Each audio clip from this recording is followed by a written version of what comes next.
Bon, ben alors, je suis ici à Saint-Gabriel-de-Brandon avec André Beauchamp, un passionné du bois torréfié et aussi quelqu'un qui s'assure que, en fait, puisque c'est un nouveau produit au Québec. Oui, effectivement, depuis 1999, début des années 2000, où la torréfaction a débuté ici à Saint-Gabriel-de-Brandon. Mais si on revient sur l'histoire un peu du produit, parce que c'est quelque chose qui vient d'Europe, si je ne me trompe pas, c'est ça? Effectivement, originalement, dans les années 30, c'était aux États-Unis. Mais... OK, on remonte assez loin que ça. Ah oui, au début des années 30. Les Finlandais scandinaves ont réellement mis ça sur le marché par le groupement Thermowood. OK. Qui se retrouve ici aussi au Québec, je pense, ça se peut-tu? Oui, il y a un autre torréfacteur au Québec, il y en a deux autres d'ailleurs, avec la technologie Thermowood et la technologie MEC qu'on a ici, fier québécois. Made in Québec. Made in Québec. Bon, l'autre question est quand même assez évidente. Pour les gens qui nous écoutent depuis tantôt, c'est quoi exactement, précisément, un bois torréfié? Aujourd'hui, l'application très populaire pour le bois, c'est les environnements extérieurs, les terrasses, entre autres. Dans le cas du bois torréfié, ce qu'on fait, c'est que la graine de café est verte. Les insectes vont s'attaquer dessus, ça va pourrir, ainsi de suite. Qu'est-ce qu'on fait? On torréfie le café. Simplement de la chaleur. Rien d'autre que de la chaleur pour torréfier le café. Donc, on se retrouve avec un produit qui est justement pas traité, mais qui est aussi efficace. Exactement. Traité thermiquement. C'est que tout ce qu'on fait, on rentre ça dans un four, on monte la température aux alentours de 230 degrés Celsius. Et la température fait que le bois est absent de son humidité et des sucres où les insectes se nourrissent dans ces sucres-là. Mais parce que c'est un bois qui est chauffé, je ne veux pas dire brûlé non plus, est-ce qu'il est plus fragile? Oui, effectivement. Il va perdre un peu dans sa force de cisaillement, qui est la raison pour laquelle on évite de l'utiliser dans des charpentes. OK. Mais d'un point de vue de terrasse ou d'un point de vue de meubles, et ainsi de suite... Finition extérieure? Compressif, finition extérieure, aucun problème. C'est stable, ça pourrit pas, ça travaille pas. Mais en quoi précisément est-ce que c'est un produit écologique? Bien, c'est par le traitement. Versus le bois qui est traité chimiquement, il n'y a aucun ajout chimique. C'est uniquement de la température. Donc, vraiment, c'est écologique. Le bois est naturel 100 Puis, il y a une deuxième facette non négligeable. L'écologie veut dire non seulement éviter le chimique, et ainsi de suite, mais veut dire aussi comment est-ce qu'on peut utiliser des ressources qui, normalement, ne seraient pas utilisables. Par exemple, le tremble au Québec, c'est une essence qui a relativement peu de valeur. OK. La torréfaction anoblit le tremble. C'est une belle essence. C'est un beau bois une fois torréfié. Est-ce que tous les bois peuvent être torréfiés? Presque tous les bois. Il ne faut pas oublier qu'on se trouve à modifier une matière première qui est naturelle, qui n'est pas usinée. Donc, il faut respecter la matière première. Si on regarde, par exemple, le merisier, quelle que soit sa provenance, il est stable. On peut le torréfier d'une façon excessivement satisfaisante, qui est très populaire d'ailleurs. Si on regarde l'érable dur, dépendant de sa provenance, n'aura pas nécessairement la même composition à l'intérieur du bois ou les lignines. Le bois ne sera pas tout à fait le même. Donc, sur l'érable dur, différentes torréfactions ou la même torréfaction peut donner différents résultats. Et c'est quoi les bois les plus populaires qu'on utilise présentement? Définitivement le merisier. Le merisier est la famille du SPF, pin, sapin, épinette, pour les decks extérieurs. On a différentes teintes qu'on peut donner par notre cuisinier, mais la couleur peut varier du golden, un or plus ou moins foncé, jusqu'à la couleur walnut. Et le walnut, c'est une essence quand même haut de gamme, très noble. Mais attends, là, tu me dis un cuisinier, mais c'est pas un technicien comme les autres? C'est un four qui est industriel. C'est une technique qui est relativement industrielle. Mais ça prend encore un artisan, un peu comme une sauce à spaghetti. OK. On peut faire une sauce à spaghetti, tu mets les affaires dedans. C'est un procédé qui est, je dirais pas industriel, mais c'est un procédé, tu mets le chaudron, tu mets les éléments dedans, puis tu le cuis.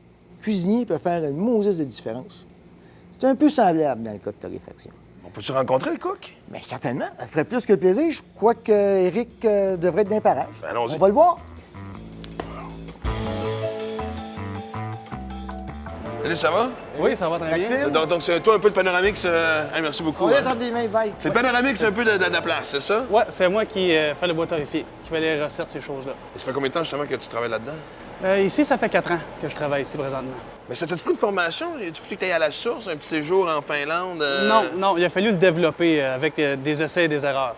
On a travaillé pas mal pour vraiment trouver la façon de faire. Il y a quelques correctifs qu'on nous a apportés, mais là, on est vraiment au point. Fait comme tous les bons chefs, t'as ta recette secrète un peu, c'est ça? Hein? Oui, j'ai ma recette secrète un peu, dépendamment des essences de bois. Il faut faire attention, il y a des essences plus fragiles et des essences moins fragiles. Fait que chaque essence a sa recette. Mais pourquoi tu as voulu travailler avec du bois torréfié? C'est parce que c'est un bois qui est 100 écologique. Fait que c'est un produit qui est intéressant présentement. Puis on est des premiers à en fabriquer. Fait que c'est un produit qui a beaucoup d'avenir, puis il y a quand même un beau défi à relever pour le bois torréfié. Et les étapes du bois torréfié, bon, forcément, il arrive ici à la shop, là, c'est ça? Oui. Là? Ça, c'est du bois qu'on vient de recevoir, ça fait pas très longtemps. C'est un bois qui a été séché dans des séchoirs conventionnels au départ. Il arrive de la série, là. Il a été coupé dans le truck, il arrive ici. Il arrive de la série, oui. Mais il a été séché, entre les deux, il y a une étape de séchage, un OK. séchage conventionnel. Pour partir de l'humidité d'environ 50 d'humidité, il y a descendre eux autres à 6 à 8 d'humidité. Bon. À 6 à 8 d'humidité, après, il me l'envoie ici. Je vérifie vraiment les taux d'humidité pour être sûr que ça fit avec les recettes que j'ai d'établies. On prend le bois, puis après, on le latte comme il y a ici en arrière. On met des baguettes à tous les 12 pouces pour que l'air circule vraiment entre les rangées. Fait que l'air est distribué d'une façon uniforme, ça assure une meilleure couleur. Puis après ça, tu s'en vas dans ton four, dans ta marmite? Oui, après ça, C'est ça? une fois C'est ça, laté... cette marmite-là, c'est ça? Oui, c'est le torréfacteur de bois. On dépose le bois sur le chariot ici, puis on le rentre à l'intérieur. Là, OK. ta première étape, c'est l'extraction d'eau. Il faut être prudent pour ne pas endommager le bois. Il y a des choses à respecter sur chaque essence. Après l'extraction d'eau, là, on tombe dans la couleur qu'on donne au bois. C'est là qu'on tombe dans la torréfaction de bois. Et ça dépend aussi de la sorte de bois et du degré de chaleur, c'est ça? Exactement, pour être capable de donner une belle coloration. Il faut toujours prendre en considération de l'épaisseur du bois et de la sorte de bois. Si c'est un bois qui est plus dense, il va être plus fragile, il y a des choses à respecter là-dessus. Fait que là, on donne, dans la deuxième étape, la couleur qui est la torréfaction de bois. Un coup qu'on a atteint notre couleur, là, on le met en refroidissement, puis on reconditionne le bois à l'intérieur même pour être capable de mieux travailler le bois par la suite. Fait qu'on voit ici en arrière qu'il y a un paquet de Les bois. piles qu'on voit là, là? Oui, oui. Ça, Là, on voit un bon exemple de avant et après là-bas, je pense. Exactement. Au départ, il est blanc comme ça. 12 heures après, on le sort comme ça. Là, on attend 10 heures environ, le temps qu'ils peuvent se refroidir, parce qu'on sort quand même assez chaud. Après ça, on le débaguette, puis on l'installe comme lui, prêt à livrer. On le strappe. Là, le client fait le produit désiré. Puis toi, ça fait 7 ans que tu travailles là-dedans, là. Oui. Fait que là, j'ai comme un pionnier devant moi, là. À quelque part, oui. C'est un plaisir de faire ça d'un côté parce que le bois, quand on le rentre au départ, il a son aspect naturel. Tout le monde connaît la couleur naturelle au départ. Quand on le rentre là-dedans, dépendamment de chaque essence, le reflet change. Tout le grain du bois ressort beaucoup. Fait qu'après 7 ans, c'est encore surprenant de voir comment que ça sort le produit final. C'est quand même très beau. Et si je comprends bien, même le bois qui est peut-être, comment dire ça, non désirable au point de vue commercial, taché, vous réussissez à faire quelque chose avec, non? Oui, on peut le récupérer facilement parce que ce bois-là, il se trouve avoir une imperfection de couleur. Nous autres, avec le torréfacteur, on va lui donner une teinte plus foncée, ça va tout l'uniformiser. Fait qu'il va avoir une belle couleur. Fait qu'on se trouve à récupérer des essences qui sont négligées ou qui ont des imperfections pour lui donner une valeur ajoutée.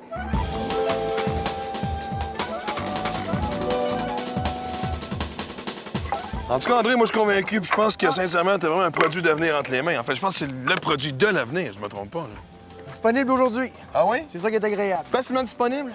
Non, malheureusement, c'est pas encore offert grand public, sauf par l'entremise de terrasses et compagnie, mais c'est pas évident à trouver, mais on peut en trouver chez certains spécialistes. Bien là, si on se fait la demande et la curiosité des gens, je pense que ça s'en vient, hein? Très rapidement. Très rapidement. En tout cas, merci beaucoup. Merci infiniment. Puis écoute, s'il y en a qui ont encore des questions sur le bois torréfié, bien, il y a le site Internet de Vertendre où finalement, on répond à toutes les questions. Merci! Ça fait Grand plaisir. C'est bien cool.